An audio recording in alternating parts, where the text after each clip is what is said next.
Bien, entonces vamos a dar inicio a la conferencia. Bienvenido, doctor Joao. El doctor Joao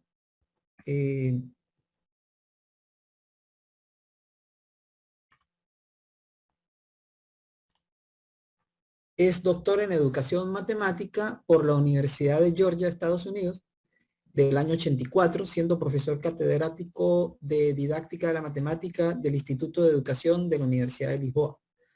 Fue director del este instituto y profesor visitante en las universidades de Brasil y España. Coordinó proyectos de investigación en didáctica de la matemática, formación de profesores y TIC.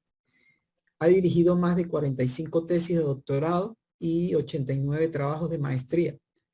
Tiene investigaciones sobre la práctica profesional, conocimiento y desarrollo profesional del profesor, con especial atención en los estudios de aula y en la enseñanza-aprendizaje de los números, el álgebra y el razonamiento matemático. Ha publicado libros, capítulos y artículos en revistas como Education Studies in Mathematics, la ZDM de Alemania, la Journal of Mathematics Teacher Education, Relime, Acta Scienziae de Brasil y Bolema también. Es autor de propuestas de adaptación de procesos del proceso de Bolonia y de formación inicial de profesores. Ha coordinado equipos en colaboración en programas de matemática de enseñanza básica en el año 2007. Es colaborador con la Asociación de Profesores de Matemática de Portugal y es miembro del grupo de investigación del grupo de trabajo de investigación, la GTI. Bienvenido, doctor Joao. Es un honor tenerlo aquí con nosotros. La conferencia va a ser en portugués, pero el profesor va a tener la amabilidad de conversar con nosotros de manera pausada para que podamos entender algunas cosas. Y bienvenido a la Universidad Arturo Prat, bienvenido a la carrera de Educación en Pedagogía y Matemática. Así que bueno, nos complace y sin más preámbulo, entonces comencemos la conferencia. Muito obrigado, muitas gracias, buenos dias. Peço desculpa da confusão que eu fiz, mas recebi uma mensagem, um correio com um link e fui atrás desse link e era o link errado. E demorei uns minutos a perceber que precisava de procurar noutro correio o link certo. Daí a confusão. Tenho muito gosto em estar convosco e espero que possa ser um bom momento de conversa e que possam ter perguntas a fazer no final e possamos manter uma conversa interessante. Eu vou compartilhar slides. Tenho permissão? Sí, déjeme.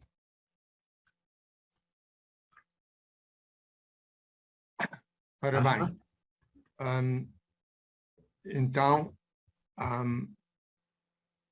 vamos lá.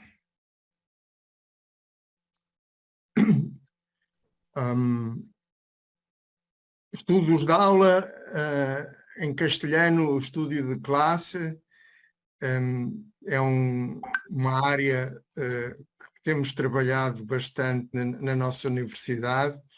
Sei que também no Chile existe uma tradição de trabalho com estúdios de classes e penso que será interessante conhecer como se desenvolvem as coisas noutro contexto. Então, o estudo de aula é um processo de desenvolvimento profissional de professores. Tem origem no Japão, já no final do século XIX, mas permaneceu desconhecido e só no final do século XX, início do XXI, é que foi conhecido nos Estados Unidos através de investigadores americanos que se interessaram pelo que se passava no Japão, foi divulgado de várias formas e a partir daí conheceu grande repercussão e atualmente é usado em muitos países. Tem um cunho colaborativo e é centrado na prática letiva do professor. É focado nas aprendizagens dos alunos e é informado pelas orientações curriculares e pelos resultados da investigação educacional. Podemos dizer que é próximo de uma investigação dos participantes sobre a sua própria prática profissional. E temos aqui uma imagem que é típica do estúdio de classe, que é os alunos trabalhando e os professores observando o trabalho dos alunos. O estudo de aula desenvolve-se através de um ciclo de atividades. Enfim, há várias maneiras de representar este ciclo. Eu acho que esta que eu tenho aqui é simples e ajuda a perceber. O trabalho do grupo. O grupo tem normalmente 4, 5, 6, 7 professores. É um grupo relativamente pequeno. E o trabalho do grupo começa com a formulação de uma questão, que é um problema de aprendizagem dos alunos. Esse problema vai-se procurar conceber uma aula para tentar promover a aprendizagem dos alunos. Então, uma segunda etapa é a realização de um estudo curricular e planificação dessa aula. Portanto, vai-se à procura de todas as informações que possam ser úteis em documentos, enfim, materiais diversos, que possam conduzir ao planeamento da aula, tendo em conta os objetivos que foram definidos. Depois a aula é realizada e observada, como tínhamos na imagem anterior, e depois da aula há uma reflexão, os professores tomam notas e com base nessas notas refletem em conjunto sobre as aprendizagens dos alunos, foram ou não foram conseguidas de acordo com o que estava planeado. E temos aqui uma outra imagem com uma aula, uma classe no pré-escola, com ninhos muito, muito pequenos e os observadores atentos à participação dos alunos. E, portanto, nós temos como característica fundamental que todo o trabalho é centrado nas aprendizagens dos alunos, desde a formulação da questão de partida, depois a preparação que é feita para a aula, a observação da aula e a reflexão pós-aula. Tudo isto é centrado nas aprendizagens dos alunos. Nós, em Portugal, temos que existe observação de aulas no âmbito da avaliação dos professores. Isso é outra coisa. Aqui, nesta observação de aulas, não é o professor que é o foco da observação, mas o aluno. Um plano de sessões que é habitual dentro daquilo que fazemos.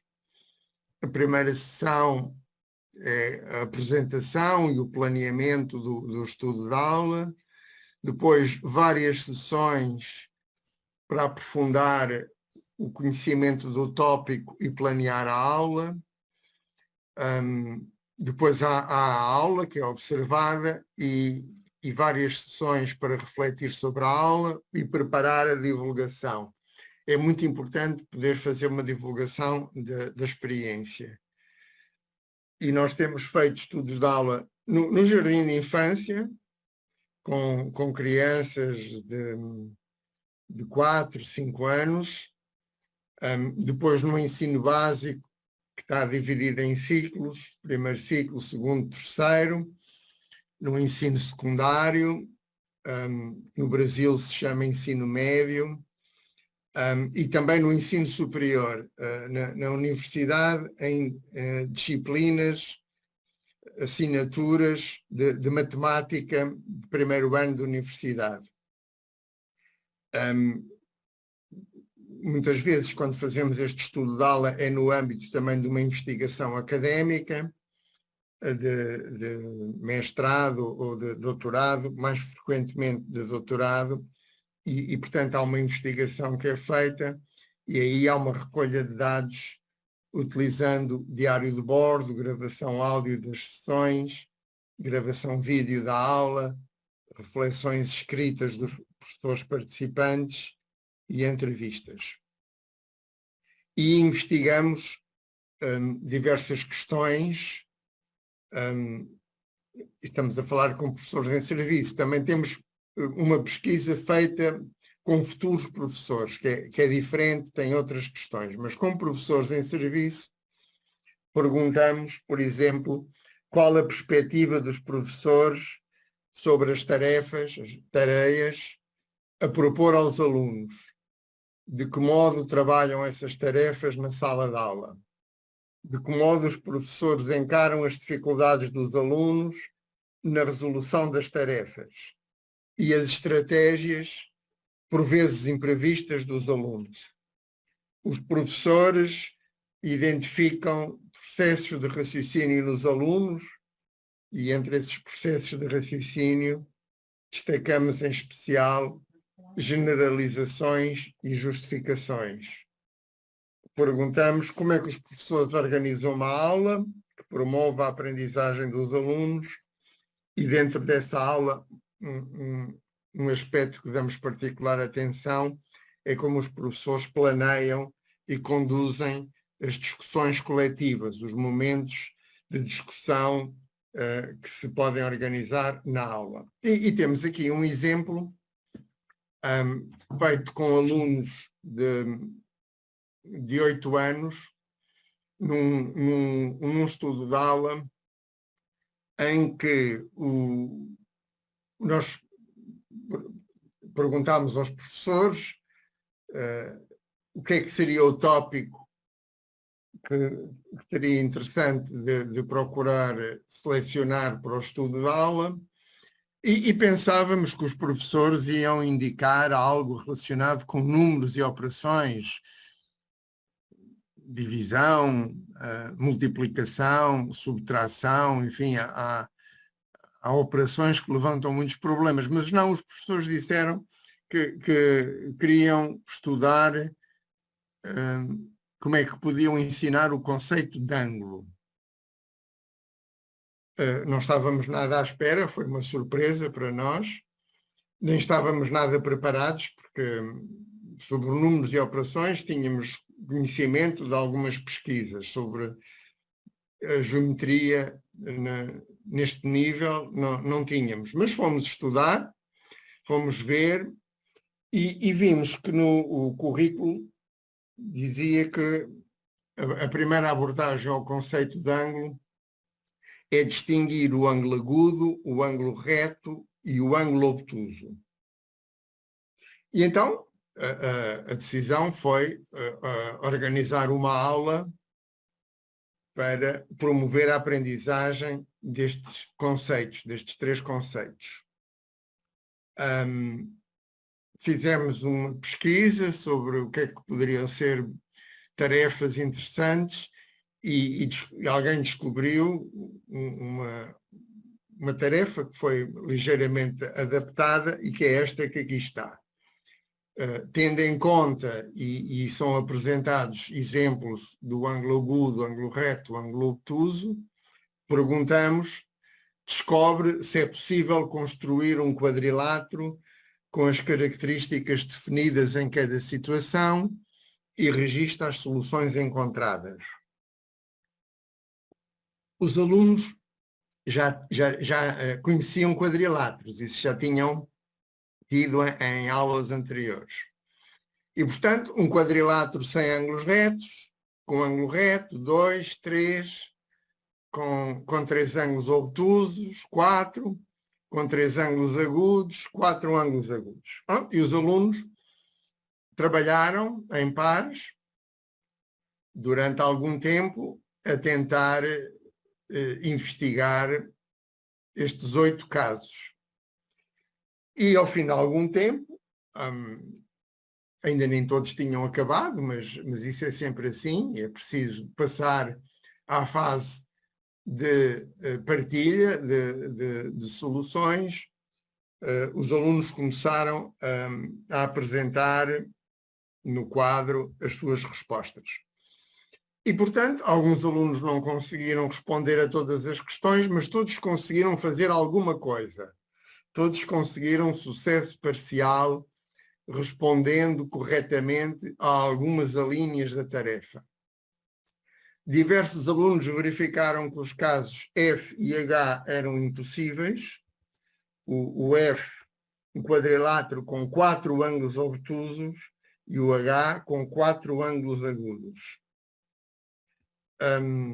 Alguns alunos verificaram que era possível construir um quadrilátero com 3 ângulos retos, e nesse caso o 4º ângulo também é reto, o que é uma conclusão em que eles foram além do que era pedido, muito interessante.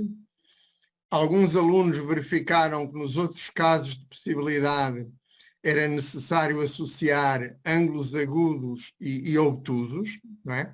3 ângulos agudos, o 4º ângulo tem que ser obtuso, e consegue-se fazer um quadrilátero com 3 ângulos agudos e um obtuso. Isso é possível. E analisou-se as dificuldades dos alunos, que claramente foram maiores na construção do quadrilátero com 3 ângulos retos e com 3 ângulos obtusos. Mas aquilo que era o objetivo da aula, que era os alunos aprenderem a distinguir entre ângulo agudo, reto e obtuso, esse objetivo foi plenamente conseguido. E, portanto, as professoras trabalharam na lógica de que nós chamamos um trabalho exploratório, em que se propõe uma tarefa aos alunos, uma tarefa, e os alunos procuram responder usando os seus conhecimentos prévios.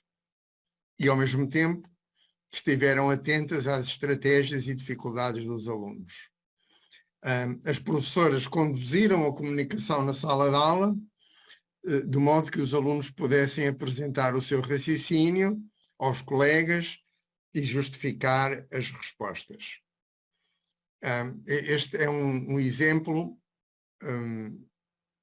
que me parece muito conseguido sobre como introduzir o conceito de ângulo, distinguindo entre o ângulo agudo, reto e obtuso, com alunos desta idade. Estamos a falar, recordo, alunos de 8 anos. Outro exemplo de um outro estudo de aula fizemos com professoras, agora de alunos com 10 anos, em que, naquela fase de preparação, nós apresentámos esta tarefa. A figura seguinte representa 3/4 de uma tira de papel, representa agora 1/2, 2/3, 4/3, 3/2 dessa tira. Explica o teu raciocínio. As professoras ficaram muito surpreendidas quando nós apresentámos esta tarefa. Porquê? Porque é uma tarefa que elas não costumavam propor aos alunos. Uma tarefa que elas acharam que era muito difícil para os alunos. E, inclusivamente, ficaram a pensar, mas como é que isto se faz, Maria? Como é que abordavam isto? Isto é 3/4, e como é que agora se pede 1/2? Como é que os alunos vão resolver? Pronto. E a Tânia, que é outra professora, diz, se calhar primeiro tentar acrescentar, ela não verbalizou, mas seria acrescentar 1/4, não é? E então a Inês divide-se esta parte, Ou seja, teria que se dividir esta parte em 3 para ver o que é 1/4 para se poder acrescentar. E, portanto, a ideia subjacente é que primeiro vamos reconstruir a unidade. Isto que aqui está não é a unidade. Uma vez obtendo a unidade, já se consegue fazer 1/2, é fácil, 2/3 também se consegue. 4/3 é um bocadinho mais complicado porque é uma fração imprópria e 3/2 também, mas enfim, a partir da unidade os alunos deveriam conseguir representar as outras frações.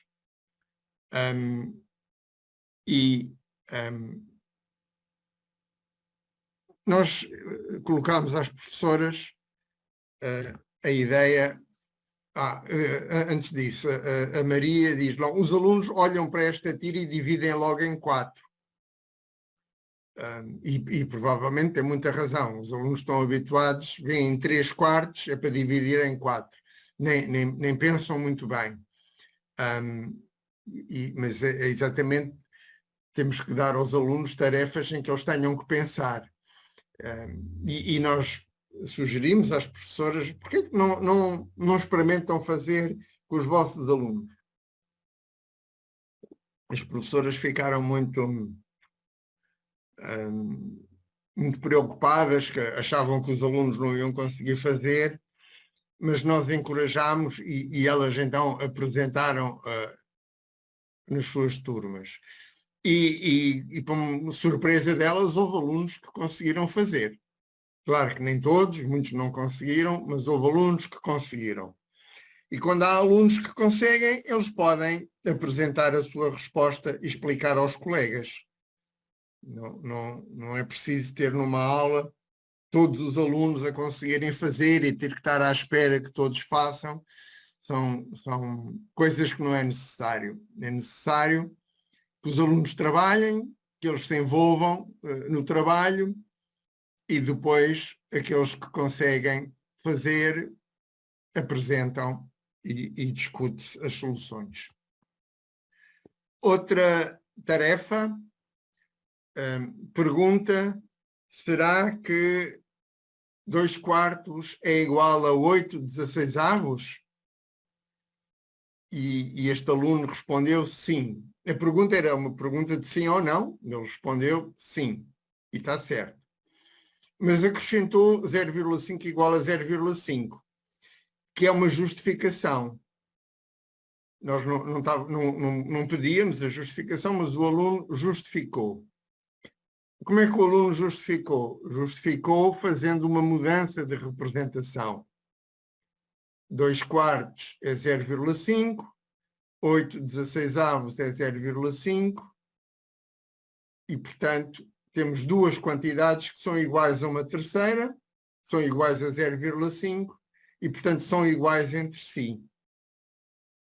A linha B pede para dar a justificação, mas o aluno já deu a justificação. Portanto, ele volta a repetir a justificação, põe um bocadinho mais de detalhes, mas basicamente é a mesma justificação, 0,5 igual a 0,5, e depois escreve ao lado um número a dividir pelo seu dobro é igual a 0,5. Isto é aquilo que nós chamamos uma generalização.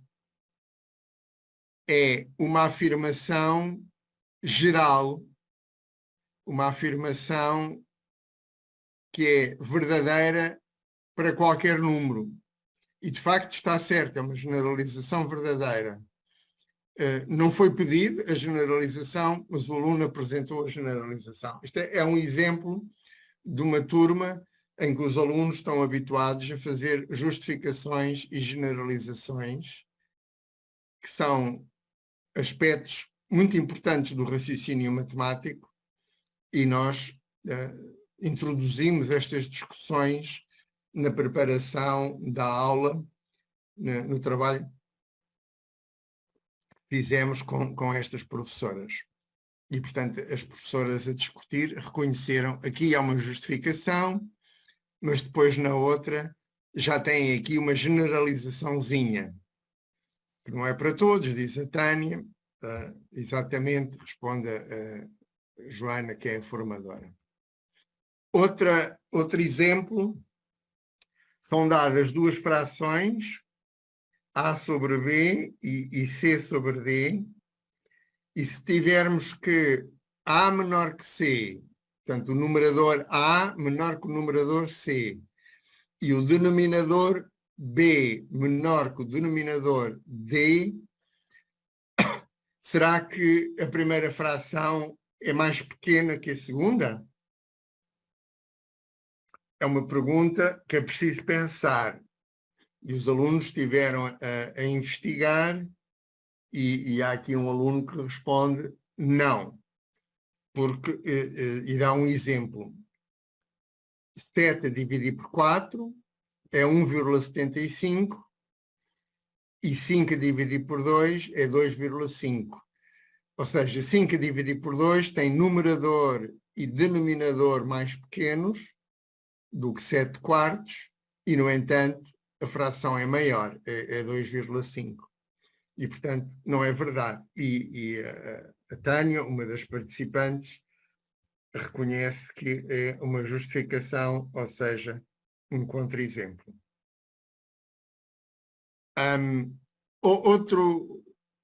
Outro momento de trabalho no estudo da aula tem a ver com a preparação da discussão coletiva.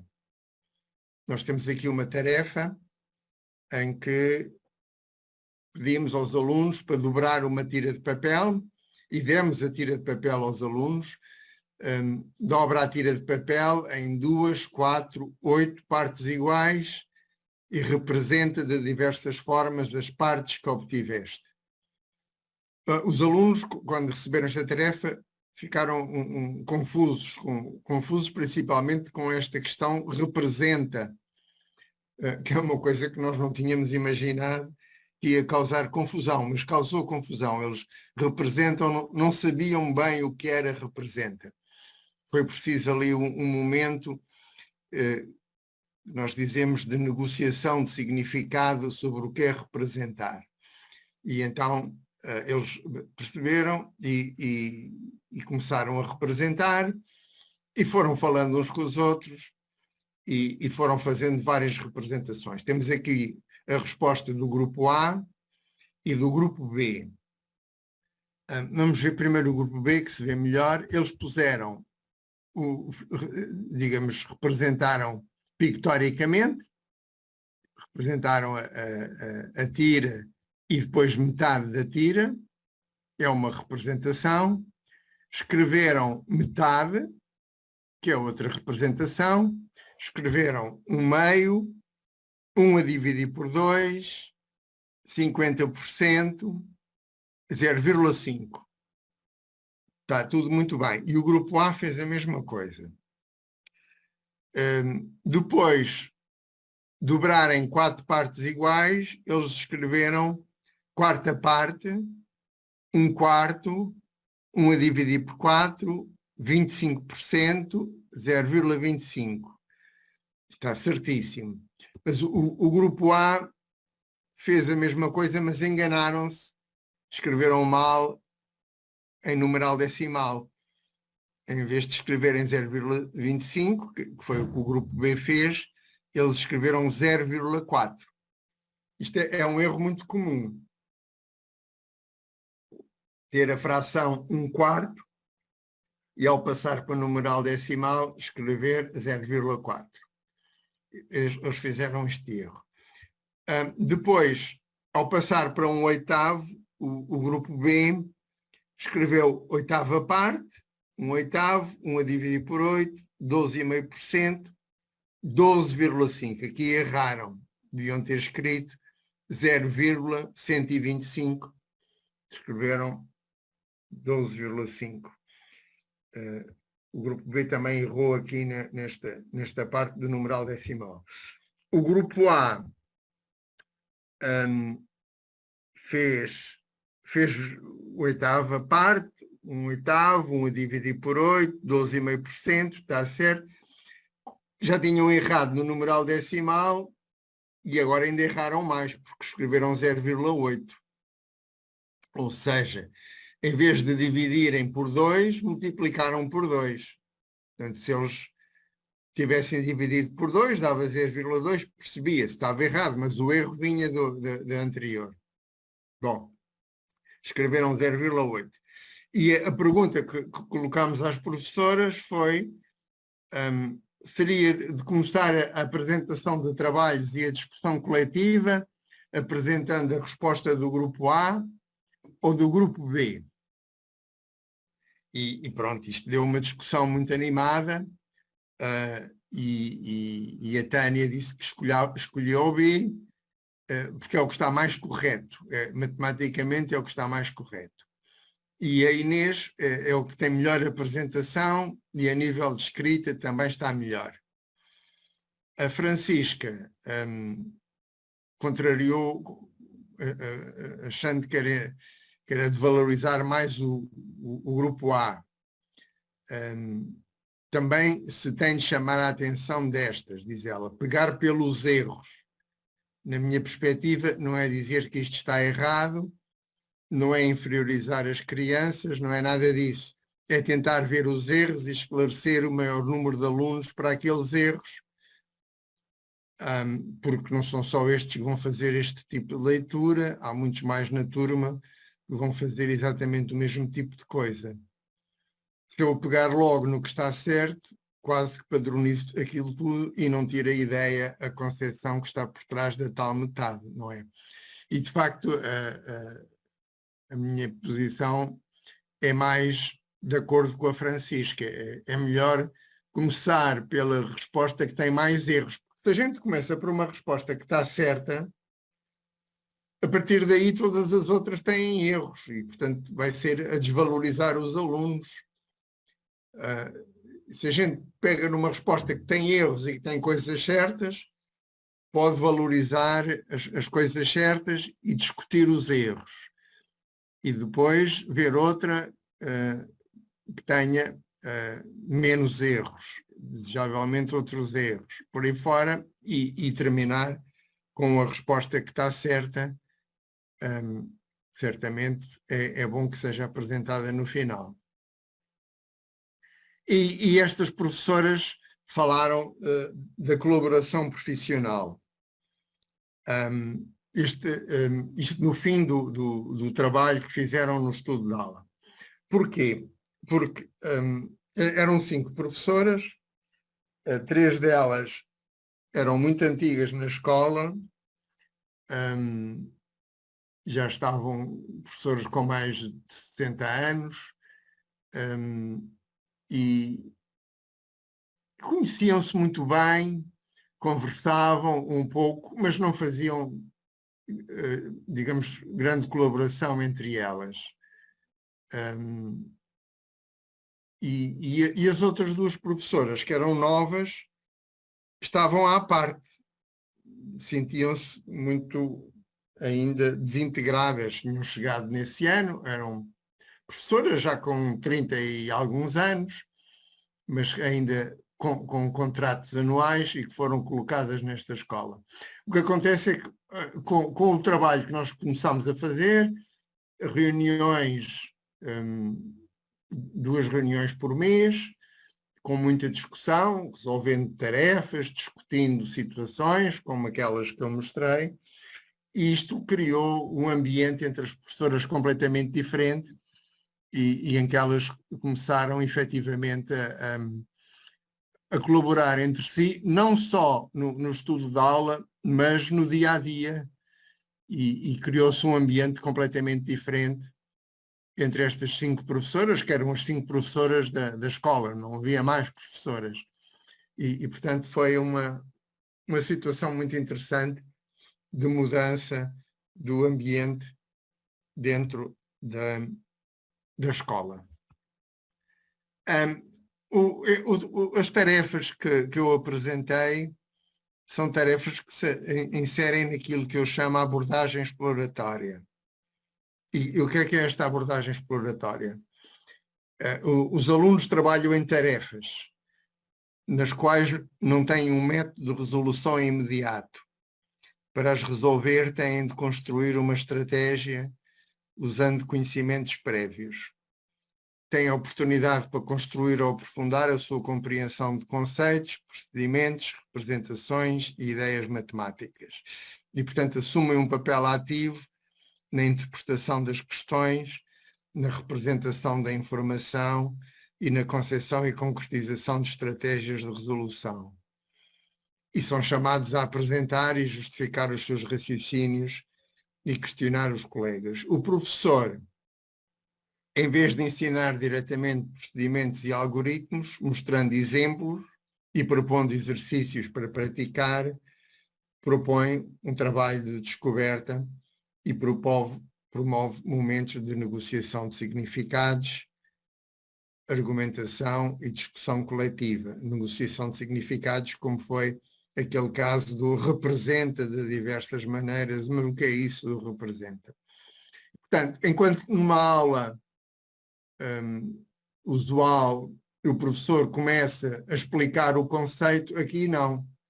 O professor apresenta uma tarefa para os alunos trabalharem. E é depois na discussão que se realiza no final que esse conceito vai acabar por ser formalizado.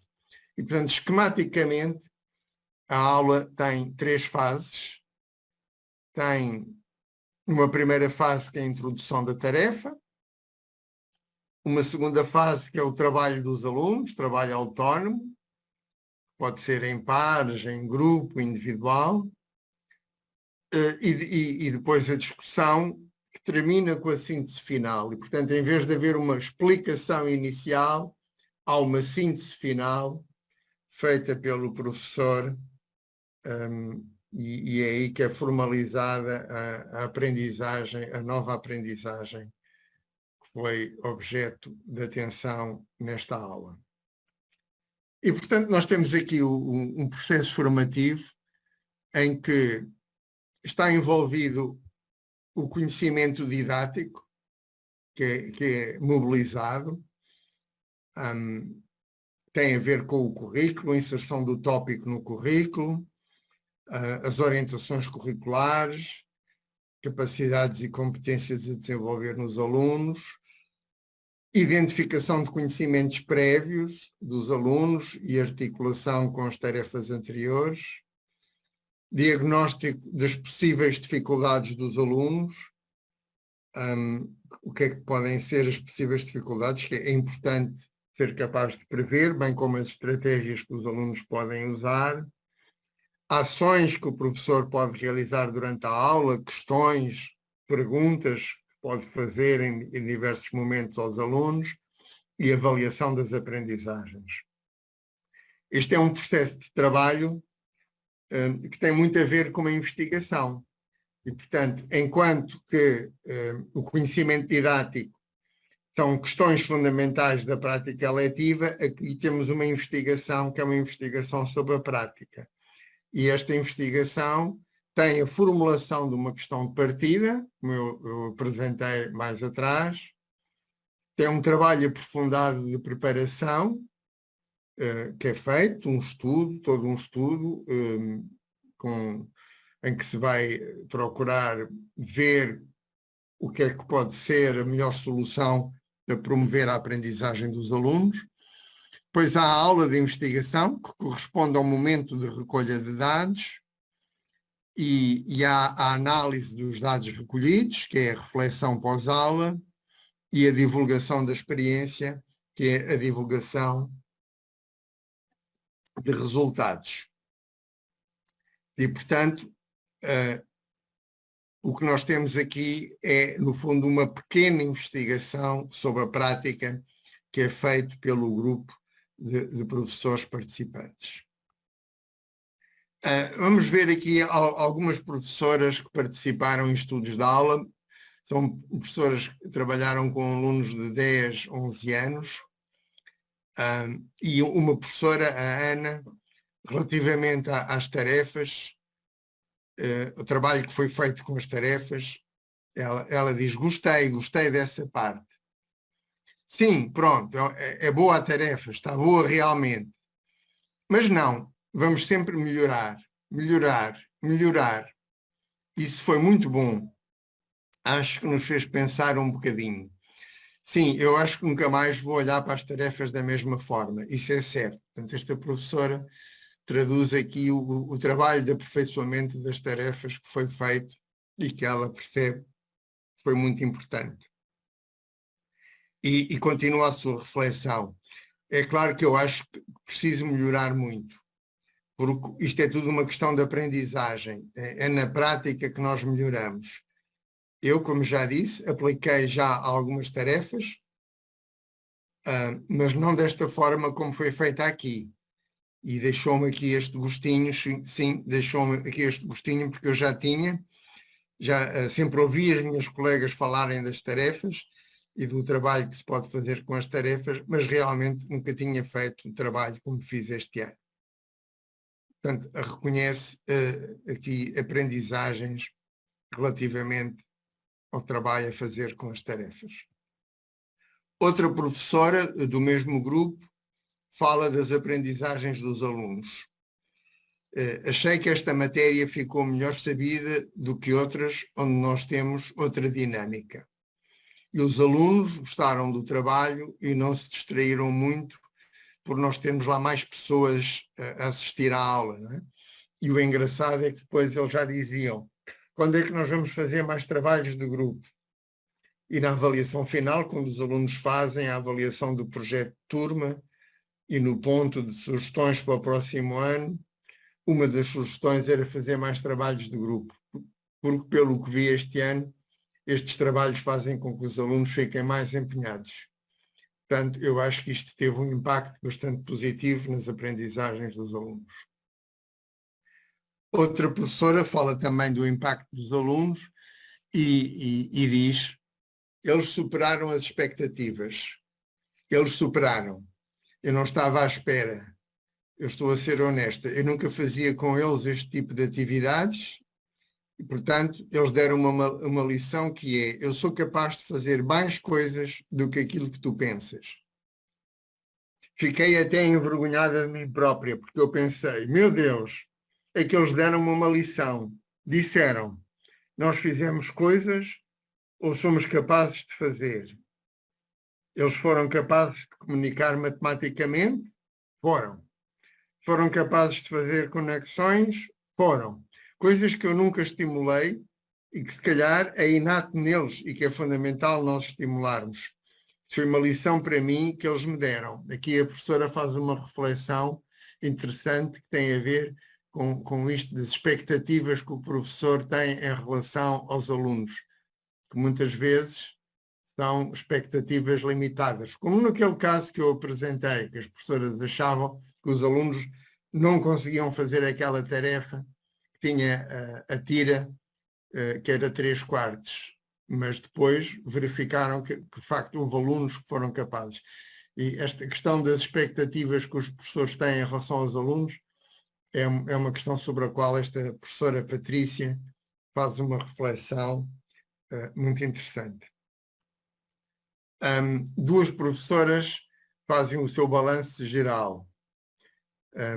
Foi criado esse ambiente em que foi mesmo muito importante aceitarmos, refletirmos no grupo, não é? Sobre a diversidade de opiniões, porque nem sempre todos temos a mesma opinião e nem sempre os alunos são iguais para reproduzirmos o mesmo modelo.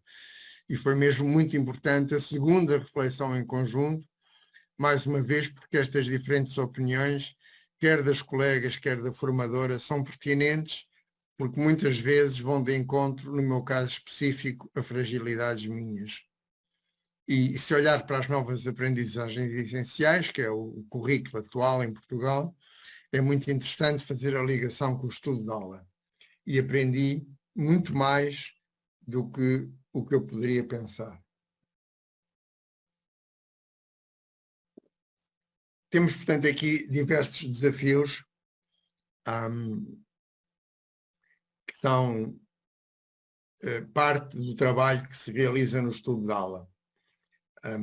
É preciso analisar os documentos curriculares numa perspectiva crítica, eventualmente comparando com documentos anteriores, identificando aspectos centrais, elaborar e adaptar tarefas que possam promover a aprendizagem dos alunos, isto evidentemente dentro desta lógica de trabalho exploratório a partir de tarefas, como refletiam as professoras, como eu mostrei há pouco, analisar resoluções dos alunos, portanto, especial atenção à identificação do conhecimento dos alunos e às suas diferentes estratégias, e lecionar a aula de investigação,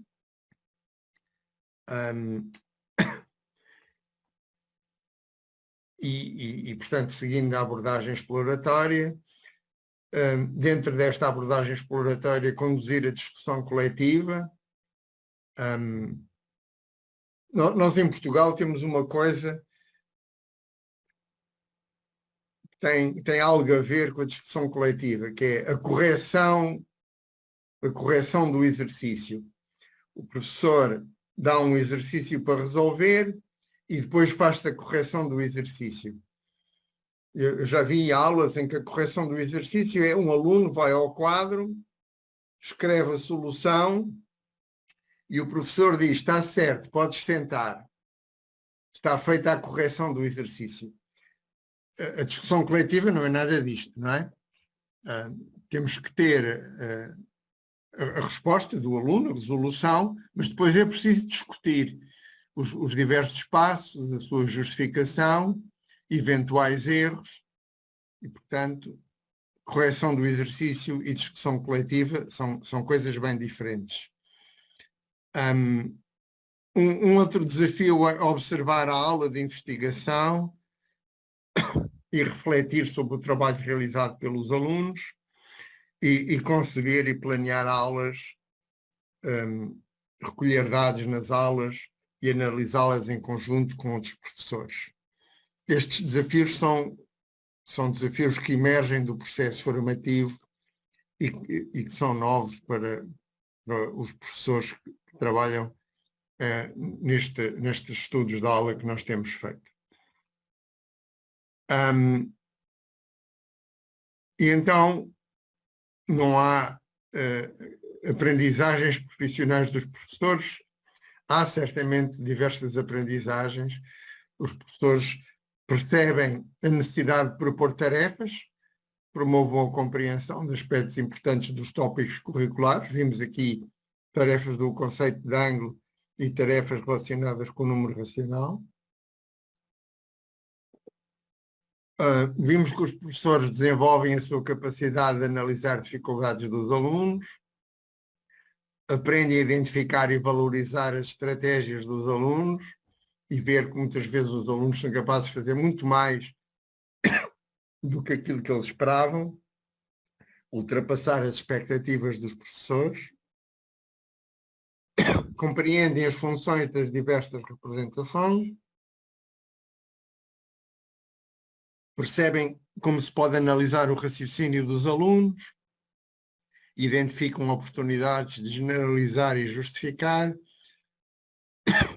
valorizam as discussões coletivas para analisar na turma soluções erradas e tirar partido da comparação de diferentes resoluções, valorizam a colaboração e reflexão. Tudo isto são aspectos que nós temos identificados como aprendizagem dos professores.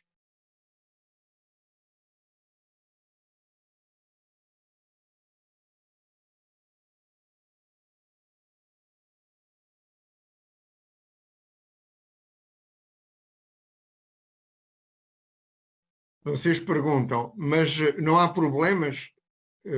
Claro que há problemas.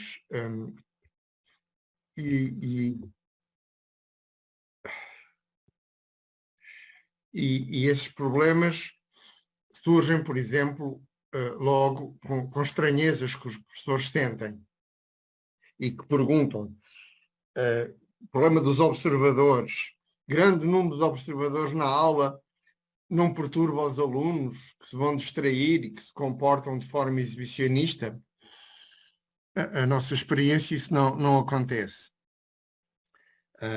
Aliás, havia uma professora que estava muito preocupada porque os alunos eram muito indisciplinados.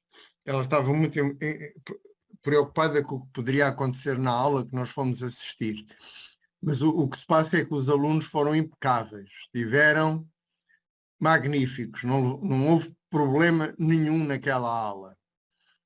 Tanto que a professora disse, bom, vocês têm que vir cá mais vezes, porque os alunos, quando vocês vêm, portam-se muito melhor. Os alunos que costumavam ter muitos momentos de perturbar a aula foram solidários com a professora, para que a aula corresse bem. Foi uma coisa muito interessante.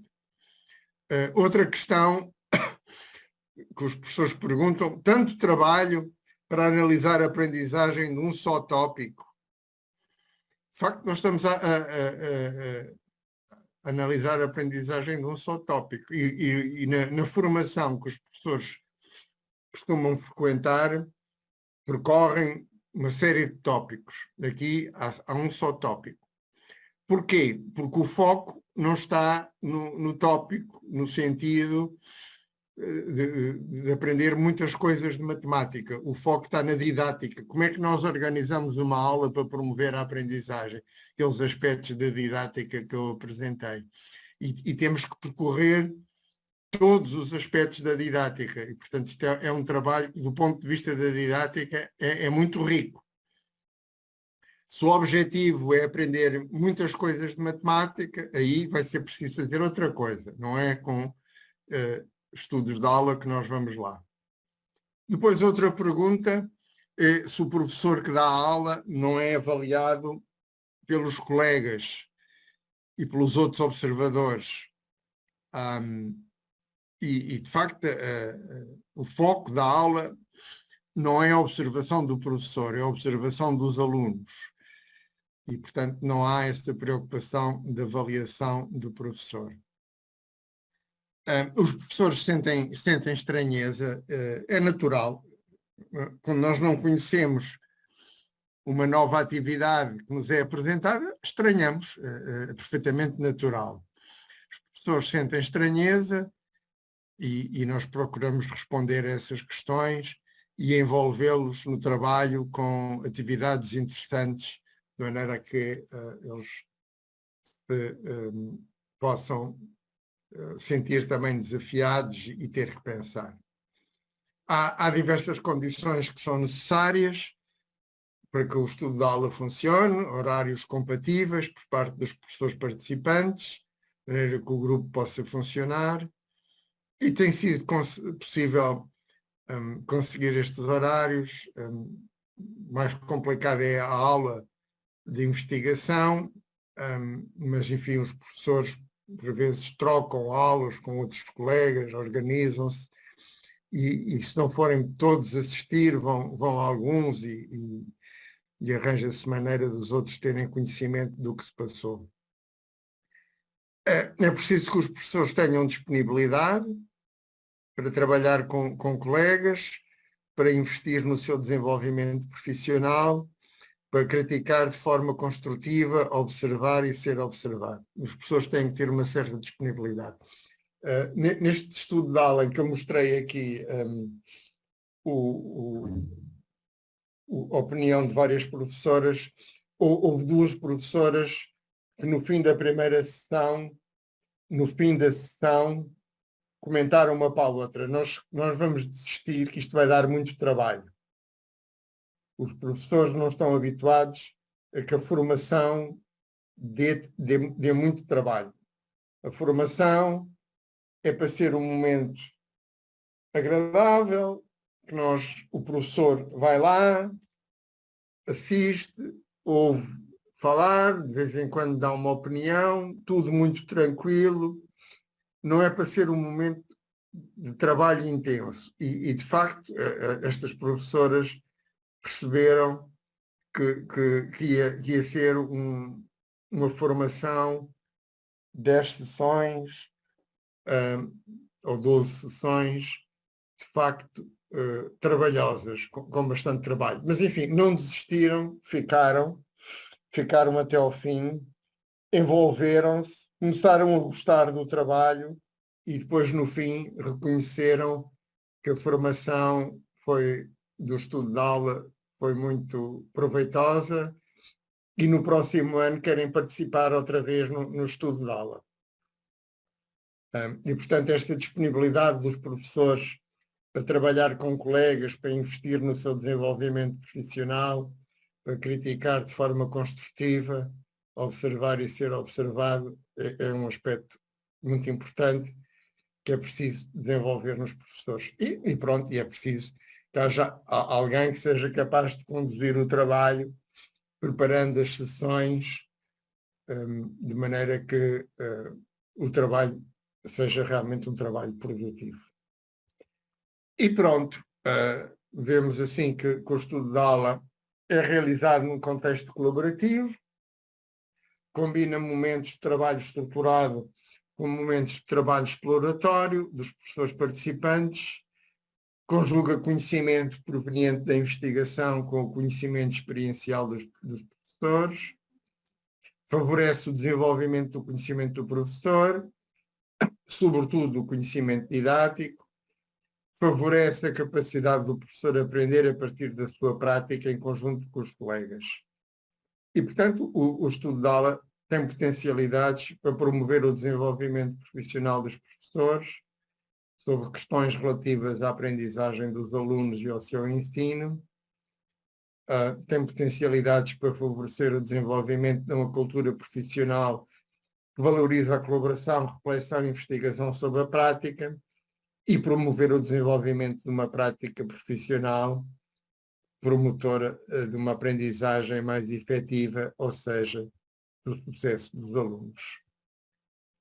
E tenho que fazer um agradecimento a duas colegas, Marisa Quaresma e Filipa Faria, que conduziram os estudos de aula, de onde eu retirei estas situações que apresentei.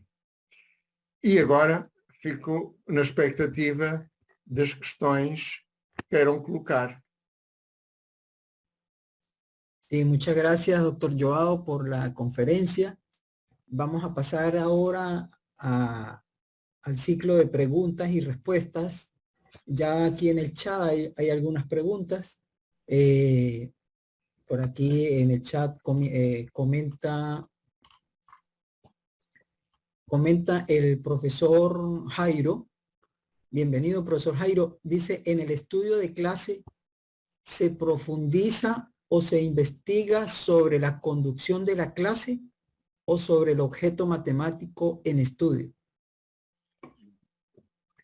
As duas coisas, digamos, estuda-se o objeto matemático que é identificado, que constitui um problema de aprendizagem dos alunos.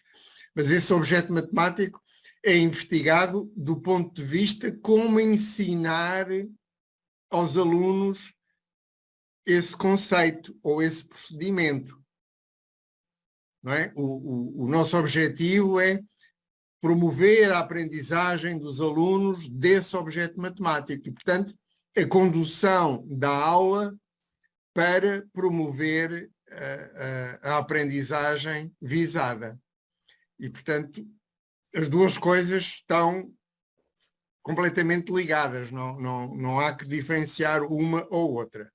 É a aprendizagem do objeto matemático, como consegui-la. Dice el doctor Julio Rey, dice, excelente, felicitaciones al doctor Joao. Sus estudios constituyen un importante aporte no solo a la enseñanza de las matemáticas, sino a otras áreas. Sin embargo, quisiera hacer dos preguntas.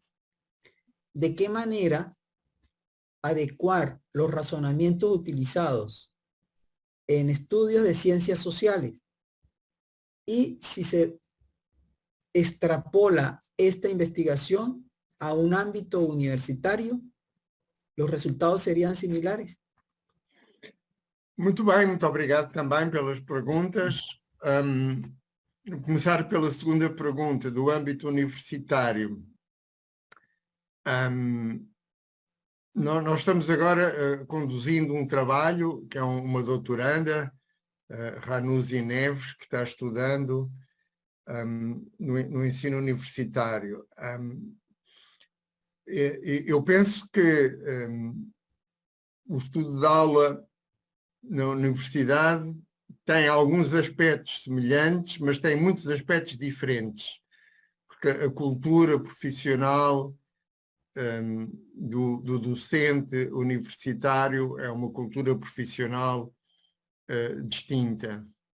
E, portanto, a resposta, se os resultados são semelhantes, são diferentes, a minha conjectura é que vai haver semelhanças e diferenças. Mas daqui por 6 meses talvez possa dar uma resposta com mais substância, à medida que a Ranuzi for avançando na sua análise de dados. E não sei, nós vamos ter daqui por 3 semanas um seminário no nosso instituto em que esperamos que os professores que participaram neste trabalho, os professores universitários, venham apresentar a sua experiência. Talvez nesse seminário eu já consiga ter uma melhor percepção do que é que foi as aprendizagens desses professores. Embora estes professores universitários são professores que ensinam cálculo no primeiro ano de escolas de universidades politécnicas. São professores que já têm alguma preocupação pedagógica e, portanto, também são professores com características que, se calhar, não são o mais comum nos professores universitários. Enfim, há aqui, estamos iniciando este trabalho, estes estudos de aula com 2 grupos em Portugal correram bem, é um ponto de partida, vamos ver o que é que são os seus resultados e iremos procurar realizar mais. Sobre as ciências sociais,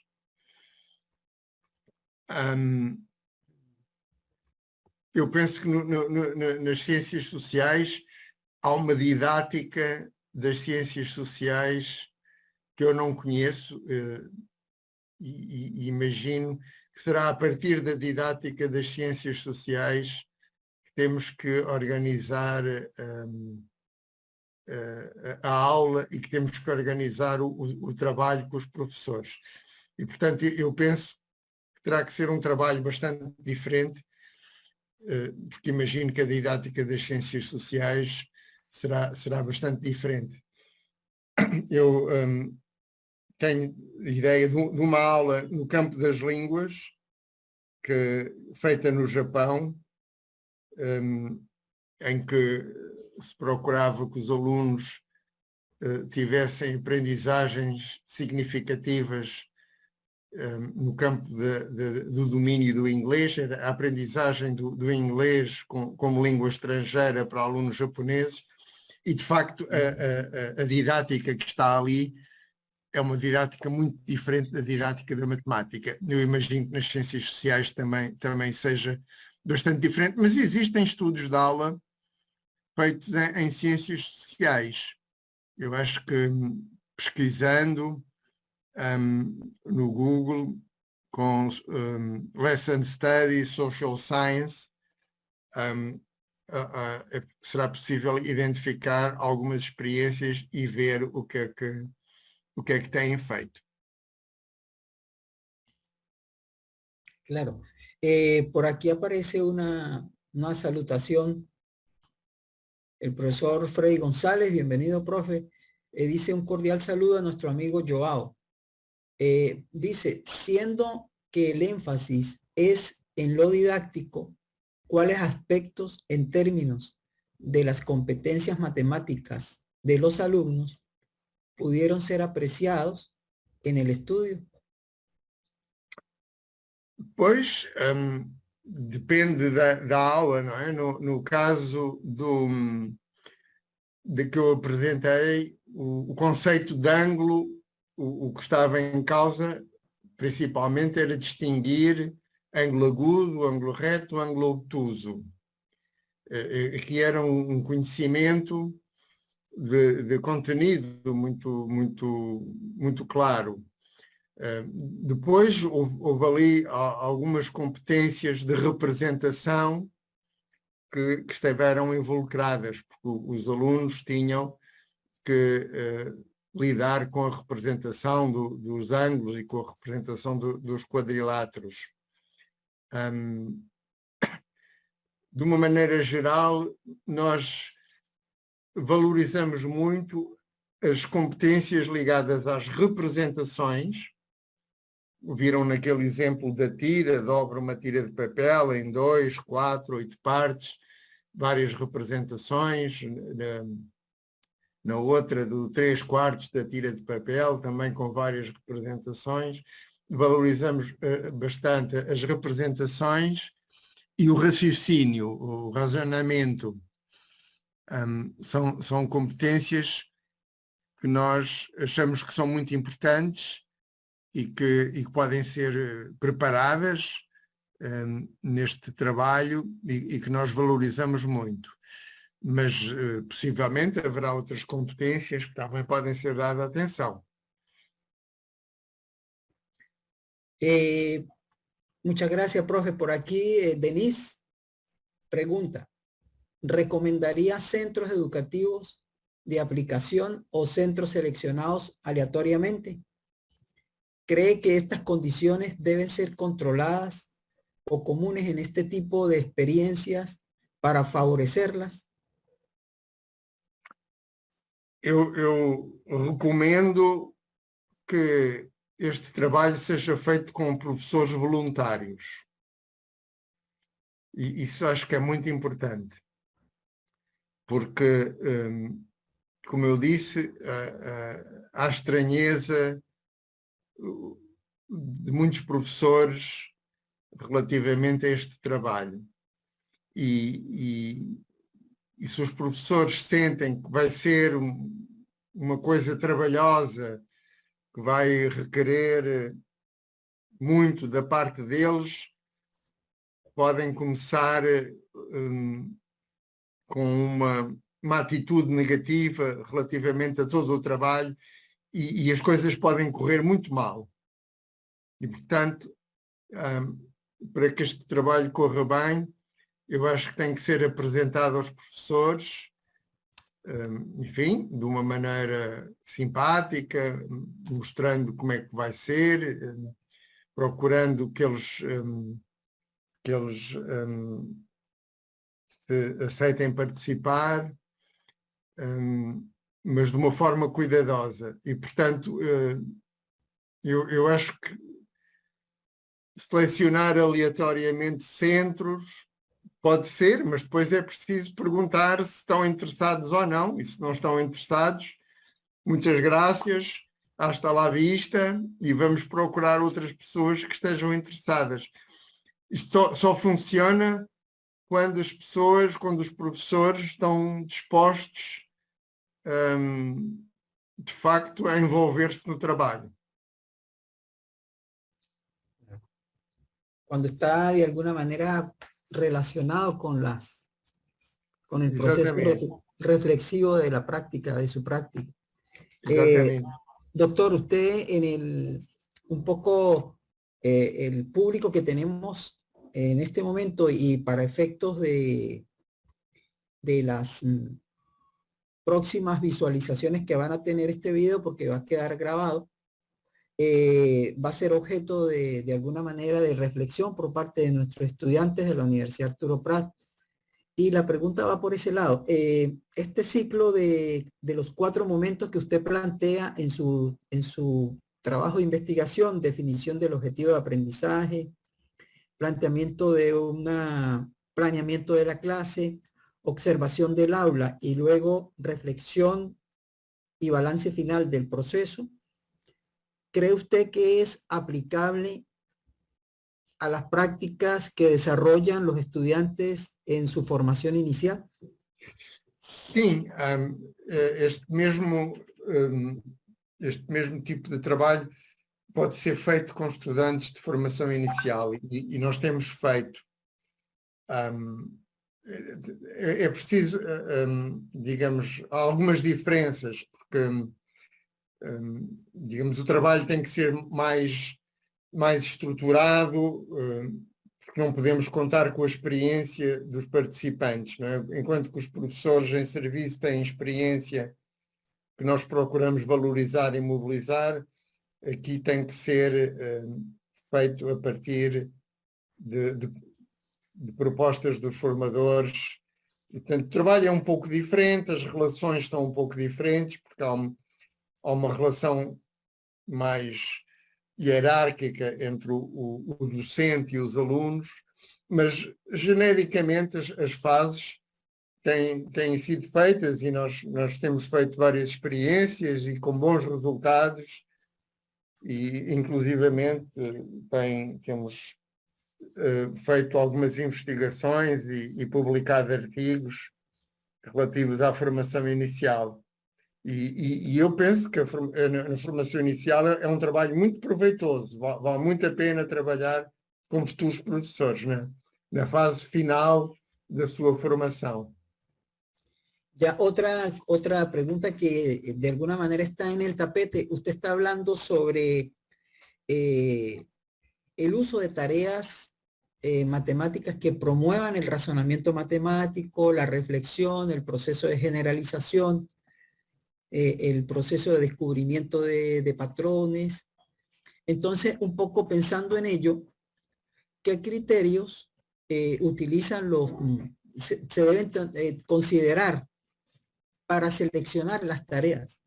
Ya que de alguna manera la tarea es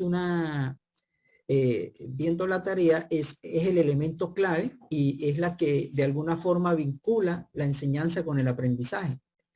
Entonces, ¿cuáles son los criterios que debe tener un estudiante en formación inicial de matemática o un profesor en servicio, un profesor que ya está ejerciendo la actividad profesional para seleccionar las tareas y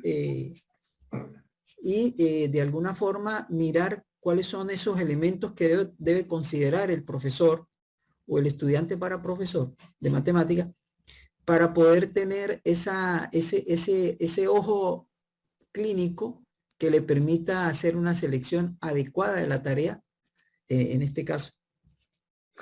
Pois, é todo um trabalho que é preciso fazer na preparação da aula. Vai depender de qual é o objetivo de aprendizagem na aula. Se é aprender um conceito, aprender um procedimento, serão objetivos um pouco diferentes. Se é aprender uma outra ideia matemática, como, por exemplo, várias representações. Portanto, as tarefas, eu penso que não há possibilidade de formular critérios para todo o tipo de tarefas, mas de uma maneira geral, será bom que as tarefas possam permitir que os alunos utilizem estratégias próprias para chegar ao objetivo, consigam utilizar estratégias próprias com os seus conhecimentos prévios. Será bom que possa haver vários caminhos, várias estratégias que possam depois ser comparadas e será bom que exista alguma oportunidade dos alunos justificarem os seus raciocínios e fazerem alguma generalização. Eu penso que estes critérios, de uma maneira geral, são úteis na seleção de tarefas. Mas este trabalho de seleção de tarefas é um trabalho que requer considerar muitas hipóteses. Será que devemos fazer o enunciado assim? Ou devemos dizer de outra maneira? Devemos usar números maiores ou números mais pequenos? Há muitas coisas que é preciso ter em atenção na elaboração de uma tarefa. E isto é um trabalho que é preciso para cada objetivo de aprendizagem, é preciso pensar, mesmo pessoas que já têm experiência, bastante experiência de ensino, precisam por vezes de passar bastante tempo pensando, digamos, a partir de uma tarefa que é identificada, como é que a gente pode adaptar aos alunos. Até porque uma turma pode funcionar bem de uma maneira, mas noutra turma ser preciso fazer algumas modificações. A tarefa precisa de estar adaptada também à turma, não é? Portanto, este trabalho com tarefas é um trabalho e tem sido muito investigado. Há muita, em anos recentes, há muita investigação sobre este tema, tanto em estudos de aula como noutros contextos. É um trabalho que tem sido muito investigado e pronto, é um trabalho de facto no qual os professores podem sentir que aprenderam muito. É o caso da professora que eu mostrei num slide em que ela sentiu, ela diz isto mesmo, quer dizer, vamos melhorar a tarefa, melhorar. A tarefa já era boa, mas nós ainda fomos conseguir melhorar bastante a partir do trabalho que fizemos. Portanto, esta ideia de melhorar tarefas ajustando aos alunos é um trabalho importante a fazer no estudo de aula.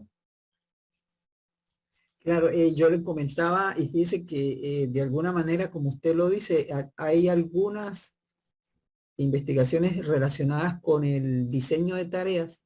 Es un tema bastante interesante de mirar, porque si consideramos a la tarea como el medio que permite lograr aprendizaje en los estudiantes, entonces la tarea se convierte en un elemento central en la planificación didáctica del profesor. Y en ese sentido, Exatamente. hay algunas investigaciones, por ejemplo, Stein y Smith y Stein hablan sobre la demanda cognitiva de la tarea. Sim, as tarefas, digamos, a tarefa deve ter algum nível de desafio. Não deve ser muito exagerado, porque senão os alunos podem se desencorajar. Mas deve ter algum nível de desafio, algum reto,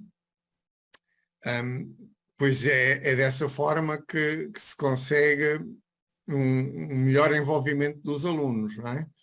Tarefas que tenham um desafio que levem os alunos a sentir curiosidade em tentar resolver.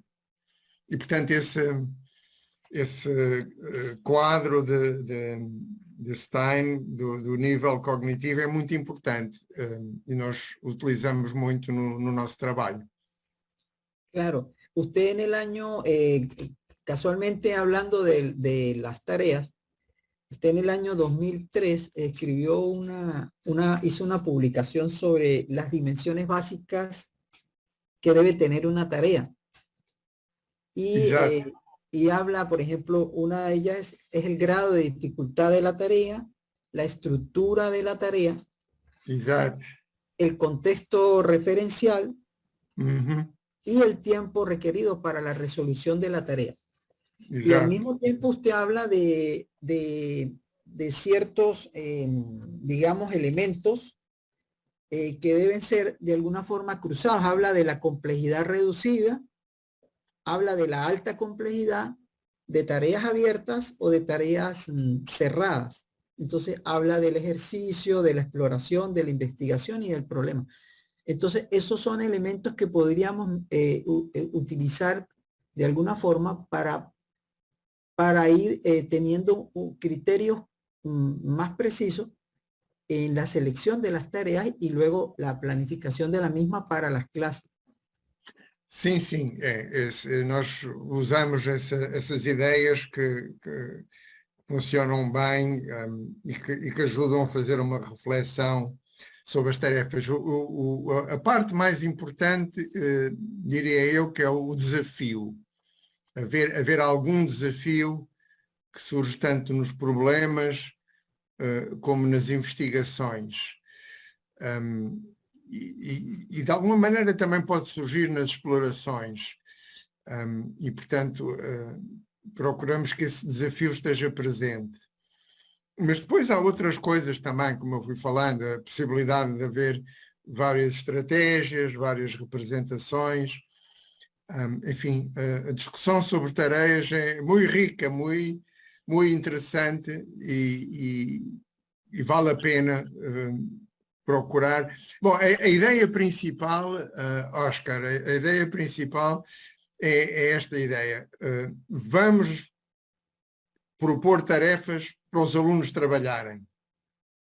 Em vez de começarmos a aula com uma explicação do professor, começamos a aula a propor uma tarefa que seja realmente rica e que possa levar os alunos, uma tarefa que não seja uma coisa que os alunos já sabem, porque os alunos já sabem não vão aprender nada, eles já sabem, não interessa. Interessa uma tarefa em que os alunos vão ter que pensar. Mas não pode ser muito difícil, senão eles também não fazem. E é uma grande frustração. Portanto, tem que ser uma tarefa com algum elemento de desafio que possa levar os alunos a pensar e possa levar a uma aprendizagem. Eu já fico muito feliz quando os professores aderem a esta ideia. Vamos propor tarefas aos alunos para os alunos trabalharem. Quando nós conseguimos isso, ya avanzamos muchísimo. Sí, y en ese sentido, lo que usted plantea es muy interesante, inclusive aquí tenemos al doctor Freddy González, que en algún momento dado ha escrito también sobre esos temas, sobre tareas altamente desafiantes, y tiene que ver un poco con esa posibilidad que se le da, que tiene el estudiante para poder buscar patrones, reflexionar, inventar procedimientos de solución distintos a cómo se esté abordando el tema, el problema, la tarea, la posibilidad de que él pueda tener diferentes estrategias de solución. Yo creo que eso es sumamente importante porque no solamente desarrolla el pensamiento matemático, sino que también desarrolla aquellas actividades que no son objeto de aprendizaje, pero que son de alguna manera aprendidas al mismo tiempo. Es decir, por ejemplo, aprende a descubrir patrones y en ese descubrimiento de patrones, en ese descubrimiento de procedimientos nuevos, desarrolla también el pensamiento y el proceso reflexivo sobre lo que es la solución de una tarea. Entonces, es bien interesante el tema. Yo creo que, no sé si hay alguien en la sala que quiera hacer alguna pregunta al aire. Aquí tenemos estudiantes, colegas, tenemos estudiantes y colegas de aquí de Chile, tenemos de Brasil también, el profesor Freddy de Brasil, de Colombia.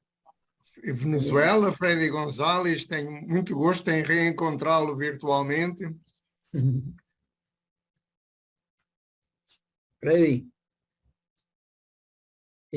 tenemos estudiantes nuestros, está Camila también, que es una estudiante nuestra de la carrera. En fin, el profesor Jairo, que es de Colombia.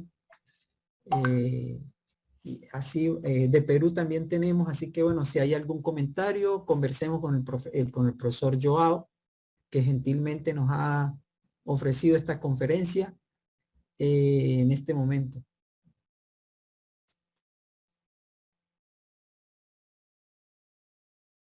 Bien. Bueno, doctor, yo creo que si no hay más preguntas, de verdad agradecido en nombre de la Facultad de Ciencias Humanas de la Universidad Arturo Prat, de la carrera de Pedagogía, Matemáticas y Física y de la carrera de Básica Integral, de Educación Básica, perdón. Camila, adelante, Camila. Hola, buenos días. Hola. Muchas gracias, profesor, por su tiempo. Quería preguntar en realidad sobre el caso de que, por ejemplo, se entregan tareas a los estudiantes, pero hay algunos que han quedado atrás en el proceso de aprendizaje por los 2 años de pandemia, con las clases virtuales, el encierro, la falta de comunicación con sus pares, no tienen un control emocional de ellos mismos muchas veces. Y por ejemplo, he visto en clases de práctica que muchos estudiantes se han quedado atrás. ¿Cómo realizar este tipo de tareas desafiantes para también incluirlos a ellos? Pois, Camila, uma boa questão. Tem a ver com a pandemia e não só, porque numa classe pode haver alunos com níveis muito diferentes de aproveitamento matemático, não é? Isso acontece com frequência. E, portanto, o ideal é ter uma tarefa em que todos os alunos consigam fazer alguma coisa. Pode ter várias linhas, várias questões, e haver umas questões mais simples que todos os alunos conseguem responder, e depois outras questões mais desafiantes, mais elaboradas, que já só alguns alunos conseguem fazer. Pode ser uma estratégia. Pode haver outras estratégias de haver mais do que uma tarefa e que possam ser dirigidas a diferentes grupos de alunos. O importante é que todos os alunos recebam tarefas para trabalhar, todos possam trabalhar, e isso é importantíssimo. E depois todos possam participar numa discussão que seja proveitosa, que seja útil, porque aquela discussão final é de facto um momento importante. Em vez da explicação inicial, há uma discussão final. Essa discussão final às vezes não é feita por falta de tempo, o que é muito mau. É importante que essa discussão final possa ser feita e porque é um momento muito importante da aula. Mas o lidar com turmas com diferentes níveis é um grande desafio para o professor, Camila. E isso tem que ser bem estudado. Acho que é uma boa questão para a investigação, nomeadamente no trabalho com estudos de aula. Buenas tardes. ¿Están consiguiendo escucharme, Oscar? Sí, perfecto, Freddy. Sí se le escucha. Buenas tardes. Primeramente, un caluroso saludo y un gran abrazo a nuestro querido amigo Joao. Muchísimas gracias por la exposición y por los conocimientos compartidos. Tengo una pregunta. Si bien es cierto que el énfasis es colocado en los aspectos didácticos y por lo tanto la observación principal va hacia el comportamiento de los profesores, no menos cierto es que el tipo de tareas que se propone permite el desenvolvimiento de ciertos procesos de naturaleza matemática por parte de los estudiantes. La pregunta tiene que ver con cómo se recupera el desarrollo del pensamiento matemático de los estudiantes realizando este tipo de tareas desafiantes en términos de lo que sería su formación matemática propiamente dicha, para buscar un equilibrio entre la parte formativa, didáctica del profesor y formativa matemática de los estudiantes. No sé si me expliqué bien. Y bueno, una vez más, muy complacido de poderte escuchar y ver, aunque sea virtualmente, Joao. Un gran abrazo. Muito obrigado, um abraço, Freddy. Ótimo podermos estar aqui interagindo nesta ocasião. A questão eu penso que é assim, os alunos na aula, na classe, trabalham em matemática. Mas a maneira como os alunos trabalham em matemática é a didática. E, portanto, as duas coisas estão intimamente ligadas. Os observadores que estão observando a aula prestam atenção à matemática dos alunos, àquilo que os alunos escrevem nos seus cadernos, aquilo que é apresentado para toda a turma das resoluções dos alunos, é a matemática dos alunos. A tarefa que foi proposta, a tarefa proposta, as perguntas do professor, as intervenções do professor, tudo são questões didáticas que têm em vista salientar a matemática dos alunos. Portanto, não há conflito entre matemática e didática. São duas coisas que estão completamente ligadas neste trabalho que é feito observando a aula e preparando a aula e observando a aula. Muy bien, yo coincido plenamente con eso y creo que es importante destacar ese aspecto por aquello de que la didáctica de la matemática a veces es vista sin matemática. En este caso, como tú lo acabas de decir, las dos cosas se complementan y no es que se complementan, son dos caras de un mismo proceso. Exato.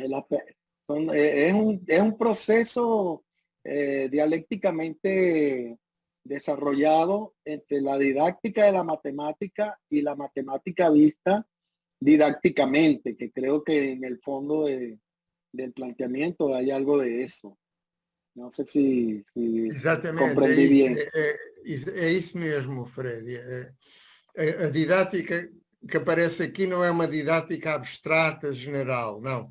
É uma didática ligada muito profundamente a uma aprendizagem dos alunos de matemática, seja de um conceito, de um procedimento, de uma representação. Essa matemática está muito presente em todo este trabalho que é feito, do princípio ao fim, a matemática é fundamental. Ok, bueno, muchísimas gracias, Joao, y de verdad que me ha alegrado mucho poderte ver productivo, activo, alegre y compartiendo como siempre tus conocimientos con todos nosotros. De verdad que me siento muy feliz de haber podido compartir esta actividad y bueno, le agradezco a Oscar que haya... Muito obrigado. Sí, además yo complementando un poco lo que dice Freddy y mismo Joao, creo que la naturaleza del conocimiento del profesor de matemática, la naturaleza de ese conocimiento es una mezcla entre didáctica, matemática, entre diferentes concepciones que tiene sobre la enseñanza, sobre el aprendizaje. Entonces, allí hay una mirada distinta de lo que significa presentar tareas desafiantes y relacionarlo con lo que es matemática y didáctica. Su naturaleza es distinta, no es ni matemático ni es un educador en términos generales, sino que es un especialista en los procesos de enseñanza y aprendizaje relacionados con matemáticas. Entonces, es bien interesante el tema y de verdad que le agradecemos mucho. Yo no sé si el doctor quiere, para finalizar, quiere decir algunas palabras para finalizar y podernos retirar. Muito bem. Penso que foi muito interessante ver as questões que colocaram. Tive muito gosto. E espero ter contribuído com algumas coisas para o vosso trabalho. Se tiverem no futuro algum interesse em aprofundar alguma questão ou colocar novas questões, têm o meu correio eletrónico e estarei certamente à disposição. Terei muito gosto em ter novas interações convosco e desejo grandes felicidades para o vosso grupo, para a vossa equipa de trabalho. Espero que possam continuar a trabalhar desta forma, organizando seminários e desejo aqui os meus votos de felicidades. Sí, a usted también muchas gracias y de verdad que estamos contentos como nosotros como carrera y como universidad y como facultad, estamos contentos con tenerlo a usted aquí en esta conferencia, en este seminario, el cual se realiza de manera constante durante casi todo el año. Ya tenemos 3 años haciendo estos seminarios aquí en la Universidad Arturo Prat, en la carrera de Pedagogía en Matemática. Vamos a cumplir 3 años desarrollando estos seminarios y el objetivo es ese, el que usted dice de alguna manera, es establecer vínculos, relaciones, diálogos con otros investigadores tanto nacionales como internacionales para fomentar, para promover la investigación, para promover el desarrollo de la investigación en didáctica de la matemática.